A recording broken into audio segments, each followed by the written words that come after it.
If it wasn't obvious already, I love fighting games and I love fighting game related content. In particular, I'm a big fan of Bafaels' Bad Balance series and Big Yellow's Fighting Game Garbage series too. But neither of them have done one of those in a while, so I'm inspired to do one of my own. Partly because I love those videos, and partly because neither of them have ever covered Marvel vs. Capcom, my favorite fighting game series and one with a ton of examples of design both good and bad. So welcome to Down in the Dumpster tier. I hope I can be 1/10 as good as entertaining as Baf and Big Yellow. So I'm gonna start with a more interesting one, hopefully. Today's topic is Nemesis T-Type in Ultimate Marvel vs. Capcom 3. When Ultimate came out, Nemesis was a super surprising pick, one none of us were expecting, but he was a super cool pick regardless. In Ultimate Marvel vs. Capcom 3, Nemesis is a low tier character, with Justin Wong even placing him in the trash tier in his most recent tier list. What lands Nemesis so low is his lack of mobility, as well as having a gigantic hurt box, probably the biggest in the game, or if not biggest, tied with Sentinel. He also lacks an OTG and his supers leave a lot to be desired. In fact, one of his supers is the topic of today's video, Fatal Mutation. If you ask any high-level Marvel player what the worst super in Ultimate Marvel vs. Capcom 3 is, all of them will tell you Fatal Mutation. Here's Fatal Mutation in action.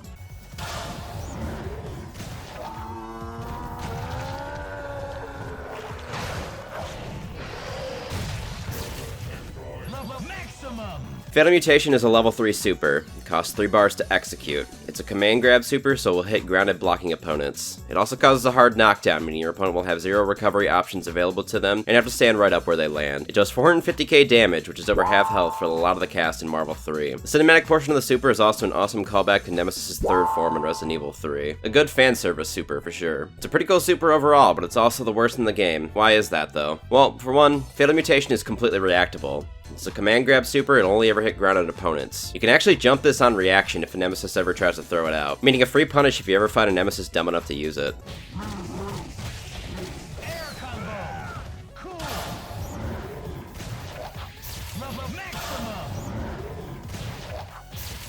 Secondly, there is 0 invincibility on this super. Your opponent can just hit you right out of it with no problems.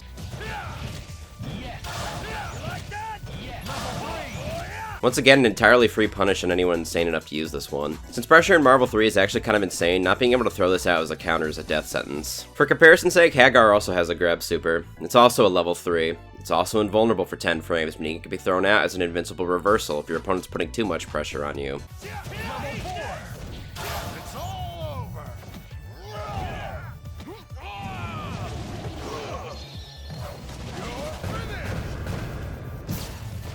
Also, if you spin your joystick during the giant swing portion of the cinematic, you can mash this super to do over 500k damage. To go even further, Thor also has a command grab super, the 1-bar Mighty Punish.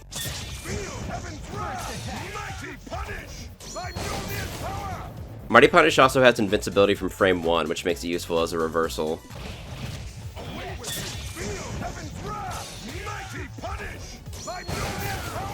Additionally, since it comes out so quickly, you can use it as a whiff DHC super in conjunction with lingering supers like Tronbon's Surbot Takeout, which will pin opponents long enough for you to hit several unscaled Mighty Sparks. This tactic was popularized by player Appian, played a very interesting team in post-nerf Tronbon and She-Hulk alongside Thor. But I'm getting off track now, so let's go back real quick. Fatal Mutation has none of these perks. You're obviously not going to use a 3-bar to pull off gimmicky setups, even if it was possible. Nemesis also only has 1 relevant OTG in his moveset, which is another super, Bioweapon Assault.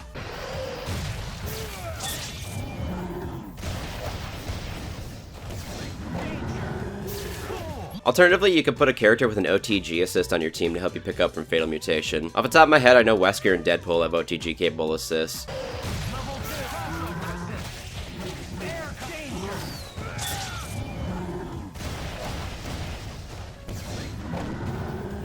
But regardless, having an OTG assist restricts Nemesis neutral quite a bit. It is a useful thing to have, though. To go back to Hagar, Mike actually has an inbuilt OTG with his down H, meaning he can follow up Final Hagar Buster for free. Even better, with a projectile beam assist, Hagar can pick up from Final Hagar Buster for free. Which, a beam or a projectile assist is incredibly useful to have on a character like Hagar, since he struggles to get in against a lot of the cast. Even if he's alone, Hagar can pick up with an X-Factor usage for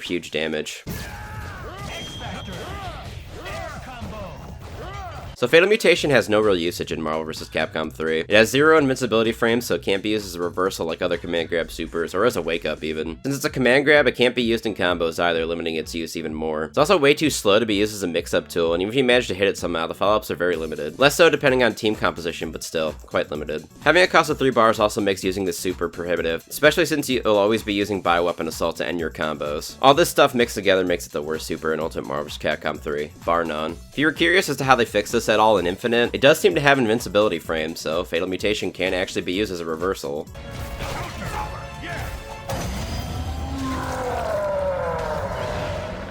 It also has a good bit of poison damage applied at the end of the super, meaning you most likely do even more damage than you did in Ultimate Marvel vs. Capcom 3, though I don't think you can OTG off this move at all. I'm not an expert in Infinite though. Though interestingly, instead of having straight armor like it did in Ultimate Marvel vs. Capcom 3, Biohazard Rush now just has iframes on activation.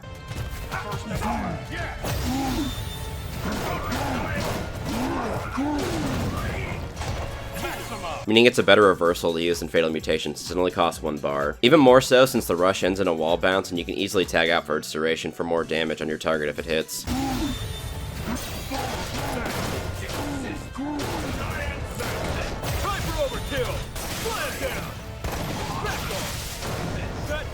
While Fatal Mutation is definitely more useful than it was in Marvel 3, it still loses out to another super in Nemesis' arsenal, meaning it also is just as useless as in Marvel vs. Capcom 3. That's the end of this video. I'd like to say now, with Ultimate Marvel vs. Capcom 3 coming back at EVO, that if you're interested in playing the game, and more so Nemesis, please don't let this video discourage you at all. The wonderful thing about Ultimate Marvel vs. Capcom 3 is that even low-tier characters can have teams built around them. Weaknesses aside, Nemesis has some good strengths. He hits like a dump truck, has some incredibly dirty mix-up with his tentacle command grab, and has a ton of wacky hitboxes with his tentacle command normals. If you're looking for inspiration, I'd recommend checking out players Scamby and Jocko Man. Scamby plays a full Resident Evil team of Nemesis, Wesker, and Chris, and he's also one of the only people I've seen actually hit Fatal Mutation in competitive play. And Jocko Man's written an entire book on how to play Nemesis. Players Sactap and J-Dog also have very solid Nemesises as well, so feel free to check them out too. I have no idea how many of these types of videos I plan on making. I have one other really good idea for one, and it's one that hits close to home as a Marvel player too. If you have any interesting ideas for this series, feel free to leave them in the comments below. Please nothing super obvious like Remy's Blue Nocturne or SF5 Zangief's Thunderstorm. Those have been covered to death, and I'd like to explore more lesser known or unconventional stuff in fighting games. Thanks for watching. I typically make more comedic videos, so feel free to check those out as well. I'd appreciate a like and a subscribe too.